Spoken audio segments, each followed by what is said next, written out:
हम पढ़ेंगे class 11th राजनीति विज्ञान का चैप्टर फर्स्ट का पार्ट 2। आज हम पढ़ेंगे संविधान सभा। जो संविधान सभा थी यह कब, इसकी बैठक कब हुई एवं इसमें इससे क्या निश्चय निकला। जो संविधान सभा की बैठक हुई थी वो जुलाई 1946 में हुई थी। तो हम शुरू से पढ़ेंगे इसे। कैबिनेट मिशन योजना के प्रावधानों के तहत संविधान सभा के सदस्यों का निर्वाचन जुलाई 1946 में संपन्न हुआ। जो कैबिनेट मिशन एक योजना थी जिसके तहत संविधान सभा के सदस्यों का निर्वाचन हुआ। कब हुआ? जुलाई 1946 में, जिसमें प्रांतीय व्यवस्थापिकाओं के सदस्यों ने भाग लिया। इसमें सभी प्रांत के जो व्यवस्थापिकाओं के सदस्य थे सभी ने भाग लिया। इसमें चुनाव में कांग्रेस के प्रत्याशी 923 या 58% स्थानों पर विजयी हुए। जो कांग्रेस थी वो 58% से विजय हुई और कांग्रेस के सामान्य वर्ग की 212 सीटों में से 203 स्थानों पर सफलता मिली। जो कांग्रेस जो सामान्य वर्ग पे थी उसमें से उसे 212 में से 203 स्थानों पर सफलता प्राप्त हुई। इसके अतिरिक्त मुसलमानों के लिए निर्धारित स्थानों में से 4 और जो सिख के लिए निर्धारित स्थानों में से 1 स्थान पर भी कांग्रेस ने विजय प्राप्त की। इस प्रकार कुल मिलाकर प्रांतों में से चुने जाने वाले 292 सदस्यों में से 208 सदस्य कांग्रेस के थे। जो 292 सदस्य थे उसमें से कुल मिलाकर 208 सदस्य कांग्रेस के थे। इसके आगे जब कांग्रेस ने संपूर्ण स्थानों के 52.6% स्थानों पर और ब्रिटिश भारत के 64.2% स्थानों पर विजय प्राप्त की। भारत जो संपूर्ण स्थान थे जितने भी उनमें से कांग्रेस ने 52.6% स्थानों पर विजय प्राप्त की और जो ब्रिटिश भारत था वहां पर कांग्रेस ने 64.2% स्थानों पर विजय प्राप्त की। मुस्लिम लीग को संपूर्ण स्थानों का 18.7% प्राप्त हुआ। जो मुस्लिम लीग थे उन्हें कितना पूरा संपूर्ण स्थानों का जितने भी स्थान थे सभी स्थानों में से उन्हें सिर्फ 18.7% ही प्राप्त हुआ। उसके बाद जो 1947 में 1947 के अधीन भारत विभाजन संपन्न हुआ और पाकिस्तान के लिए एक पृथक संविधान सभा की गठित हुई। जब 1946 में एक बैठक संविधान सभा के लिए एक बैठक की गई थी। तो जब मुसलमानों को ये बैठक मतलब उन्हें मुस्लिम लोगों ने इस बैठक का बहिष्कार किया और पाकिस्तान के लिए अलग संविधान सभा की मांग की। उन्होंने मतलब उस बैठक का बहिष्कार किया जो भारत संविधान सभा के लिए हुई थी और उन्होंने अपने लिए एक अलग संविधान सभा की बैठक की मांग की। और फिर उनके लिए मतलब एक अलग संविधान सभा तैयार किया हुआ जिसमें बंगाल, पंजाब, सिंध, पश्चिमोत्तर सीमा प्रांत, बलूचिस्तान आदि सम्मिलित थे।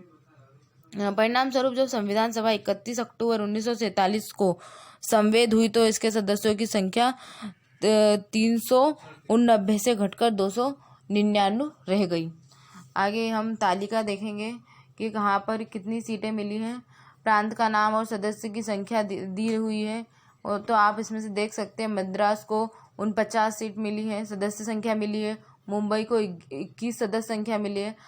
नीचे हम देखेंगे देसी रियासतें कुल स्थान 70 थे, उनमें से रियासती का नाम और सदस्य संख्या दी गई है। आगे हम पढ़ेंगे संविधान सभा की प्रक्रियागत उपलब्धियां। उसके पहले ऊपर थोड़ा सा समझा देती हूँ मैं। संविधान सभा के लिए सदस्यों का निर्धारण करते समय कांग्रेस नेतृत्व में लगभग सभी श्रेणियों के सदस्यों को उसमें शामिल किया था। जितने भी श्रेणी के सदस्य सभी को उसमें शामिल किया था। जो कांग्रेस सभा बनी थी उसमें स्वर्ण, हिंदू, अनुसूचित जाति, आदिवासी, भारतीय, ईसाई, एग्लो इंडियन, पारसी आदि का चयन हुआ। जो कांग्रेस नेतृत्व संविधान सभा के लिए सदस्यों का निर्धारण करते समय जब संविधान सभा हो रही थी तो उसमें सदस्यों का निर्धारण करते लिए कांग्रेस नेतृत्व ने लगभग सभी श्रेणियों के सदस्यों का चयन किया। उसमें संविधान सभा में Jawaharlal Nehru, Rajendra Prasad, Sardar Patel, Alladi, Krishna Swamy Iyer, Pattabhi Sitaramayya, BR Ambedkar, KT Shah, S Radhakrishna, Frank Anthony, Sarojini Naidu, Amrit Kaur जैसी महान हस्तियां भी थीं। सभा के अधिकांश समितियों की अध्यक्षता नेहरू या पटेल द्वारा ही की गई थी और यह माना जाता है कि सभा के सर्वाधिक प्रभावशाली व्यक्ति यही थे, नेहरू और पटेल जी।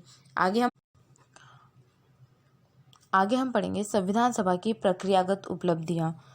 इसमें बहुत से लोगों को जब जुलाई 1946 में नेहरू की अध्यक्षता में एक विशेषज्ञ समिति का गठन किया गया। इसमें बहुत से लोगों मतलब इस संविधान सभा के लिए जिसका उद्देश्य था संविधान सभा के लिए सामग्री तैयार करना। इसके सदस्य थे Asaf Ali, KM. Munshi, N. Gopal Swami Iyer, K.T.. Shah, DR. गाडलिक, Humayun Kabir और के संथानम आदि इसके सदस्य थे। जब संविधान सभा की जब पहली जो सत्र की बैठक हुई थी 9 दिसंबर 1946 को, तो इसमें डॉक्टर सच्चिदानंदन को अध्यक्ष चुना गया। उसके बाद जब दूसरी बैठक हुई 11 दिसंबर 1946 को, तो स्थायी तौर पर अध्यक्ष चुना गया डॉक्टर राजेंद्र प्रसाद को। उसके बाद जब 13 दिसंबर को जब प्रसाद संविधान सभा के स्थायी अध्यक्ष चुने गए। आगे हम पढ़ेंगे 13 दिसंबर को नेहरू ने ऐतिहासिक उद्देश्य प्रस्ताव प्रस्तुत किया। 22 जनवरी 1947 को इसे सर्वसम्मति ने स्वीकार कर लिया। जब 13 दिसंबर को नेहरू जी ने एक उद्देश्य प्रस्ताव किया जिसे सभी लोगों ने सर्वसम्मति से 22 जनवरी 1947 को स्वीकार कर लिया। अब कौन कौन से उद्देश्य प्रस्ताव में रखे थे हम आगे पढ़ेंगे। उद्देश्य प्रस्ताव में सबसे पहले कहा गया यह संविधान सभा भारत को स्वतंत्र संप्रभु गणराज्य घोषित करने के लिए और इसके भावी शासन के लिए निमित्त संविधान निर्माण हेतु कृत संकल्प है। उन्होंने पहला जो वो था, उन्होंने कहा भारत किसी अन्य देश के नियंत्रण में नहीं होगा, भारत का अध्यक्ष राष्ट्रपति निर्वाचित होगा। मतलब भारत किसी भी और देश के नियंत्रण में कार्य नहीं करेगा और वो अपना अध्यक्ष खुद चुनेगा एवं उसका भी राष्ट्रपति होना चाहिए।